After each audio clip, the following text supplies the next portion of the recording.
বেডে একটা বাচ্চা ছিল, ও সন্তান ছিল, সেটা নষ্ট করে দিই। গাড়ির সিট ভাঙে, পিছনের সিট ভেঙে বরকত গাড়ি চালায়। পিছনের সিটে তাকে শোয়া পালাক্রমে তারা ধর্ষণ করে।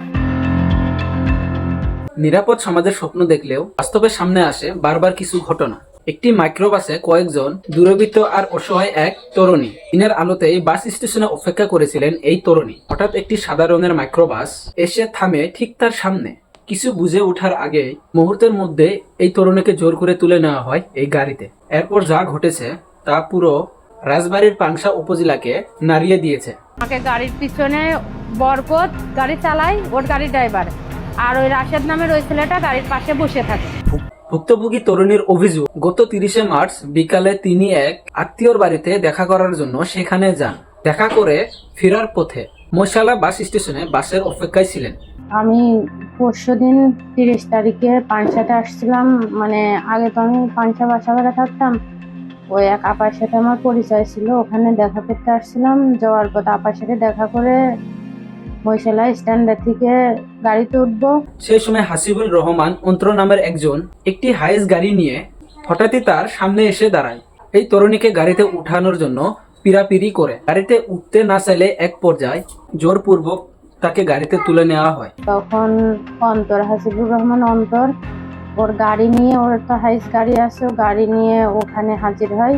এবং মানে ওখান থেকে মনে হয় কেউ দেখছে বাজারের ভিতরে, তো ওটা বলছে। ও আমার পিছন পিছন যে ওখানে আমাকে মানে গাড়ি নিয়ে দাঁড়ানোর পরে ও বলে যে এমনি আমার সাথে ভালো স্বাভাবিকভাবে কথা বলে, আগে যেভাবে কথা বলতো ওইভাবে কথা বলে, এবং বলে যে গাড়িতে ওঠো, তোমার সাথে আমার কথা আছে। আমি বলি যে না, তোমার গাড়িতে আমি উঠবো না, তোমার সাথে আমার কথা তো আর নাই, তুমি তোমাকে চেনোই না।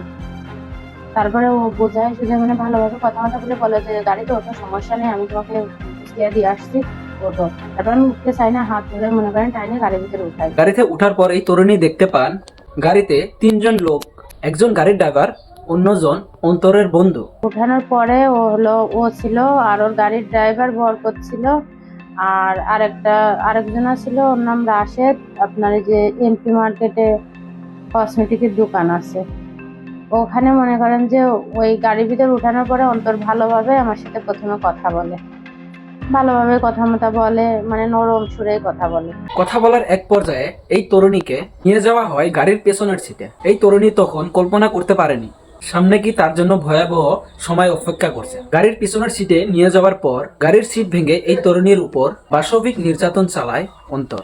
তারপরে কথা বলতে বলতে মনে করেন যে গাড়ির পিছনে চলে যায়। যাওয়ার পরে গাড়ির সিট ভাঙে, পিছনের সিট ভেঙে বরকত গাড়ি চালায়, আর ওই রাশেদ নামের ওই ছেলেটা পাশে বসে থাকে বরকতের পাশে। তারপরে ও আমাকে জোর করে মনে করেন যে আমার সাথে মিলামিশা করে। তারপরে ও মিলামিশা করার পরে ও সামনে চলে যায়। ভুক্তভোগী এই তরুণী জানান, অন্তর তার শারীরিক ক্ষুধা মেটানোর পর চলন্ত গাড়ির ভিতরে তাকে ভয়ভীতি দেখিয়ে এরপর অন্তরের বন্ধু রাশেদ অনেক নির্যাতন চালায়। এই দুইজনের শেষ হওয়ার পর আসে গাড়ি চালক বরকত। জোরপূর্বক বরকতও তার শারীরিক চাহিদা মিটাই বলে অভিযোগ তার। সামনে চলে যাওয়ার পরে তারপর বরকত আসে ও গাড়ি চালাতে। আমি বলি যে তুমি চলে যাচ্ছ সামনে, মানে আমি কান্নাকাটি করছি। তারপরে ও বরকত এসে তারপর অন্তর এসে গাড়িতে, ওর হাতে পিস্তল ছিল, ও দাঁড়ায় থেকে মানে ওখানে থেকে পিস্তল করে আমি মানে গাড়ি কোনো সময় থামাচ্ছিল না, গাড়ি চলতেই ছিল। তারপর বরকতও আমার সাথে মনে করেন যে থাকে, জোর করবেন গাড়ি। তারপর বরকতের থাকা শেষ হলে তারপর মনে করেন যে রাশেদ নামের উনিও আমার সাথে। চলন্ত গাড়ির ভিতরে একে একে 3জন, তারপর পাশবিক নির্যাতন চালানোর পর গাড়ি নিয়ে যাওয়া হয় কুষ্টিয়ার দিকে। সে সময় হাতে পায়ে ধরে কান্নাকাটি করেও কোনো নিস্তার পায়নি ভুক্তভোগী এই তরুণী। কুষ্টিয়ায় নিয়ে যাওয়ার পর গাড়ি থামিয়ে এই তরুণীকে গাড়ি থেকে নামানো হয়। এরপর তাকে রাস্তায় নামিয়ে দিয়ে গাড়ি নিয়ে চলে আসেন তারা। তারপরে কিছুক্ষণ পরে ওনারা গাড়ি নিয়ে মনে করেন যে কুষ্টিয়ার ওইদিকে রওনা দেয়। কুষ্টিয়ার ওইদিকে কুমারখালী পার হয়ে অন্তর আমাকে বলে গাড়ি থেকে নামো, চলো হাত মুখ ধুয়ে নি। আমি কান্নাকাটি করি। ওরা নামার পরে ওরা আবার গাড়িতে উঠে ওরা গাড়ি নিয়ে চলে আসে আর আমাকে নামায় দিয়ে আসে। নামানোর পরে আমার কাছে তো মনে করেন ফোন টোন নাই, কোনো উপায় না পেয়ে এই তরুণী আইনের আশ্রয় নেন। কুষ্টিয়া থানায় যাওয়ার পর এই তরুণীর মেডিকেল চেকআপের পর পুলিশের গাড়ি করে তার এক আত্মীয়র বাড়িতে পৌঁছে দেওয়া হয়। তারপরে আমি থানায় চলে যাই, কুষ্টিয়া থানায় চলে যাই। থানায় যাওয়ার পরে ওরা ওখান থেকে আমাকে কুষ্টিয়া সদর হসপিটালে নিয়ে যাওয়ার পরে আমাকে টেস্ট করায় এবং মানে আমি যে ধর্ষণ হয়েছি এর জন্য মনে করেন ওরা সেটা টেস্ট করে এবং ওখানকার ওসি বলে যে আমাদের এখানে তো মামলা আমি নিতে পারছি না, কারণ এটা তো পাংশার ঘটনা। আমি পাংশা ওসির সাথে কথা বলে দিচ্ছি, আর আমরা যে টেস্টগুলো করেছি ওইগুলো আপনাকে দিয়ে দেবো, ওইটা তো কালকে করলে আপনার দেরি হয়ে যেত, এই জন্য আমরা আজকে এখান থেকে আপনার একটা সাহায্য করে দিলাম।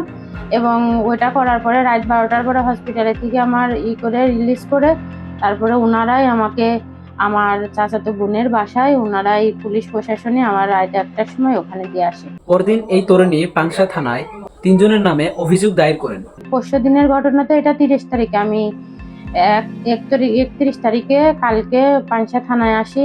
পাংশা থানায় এসে মনে করেন অভিযোগ জানায় ওসি স্যারের ওখানে।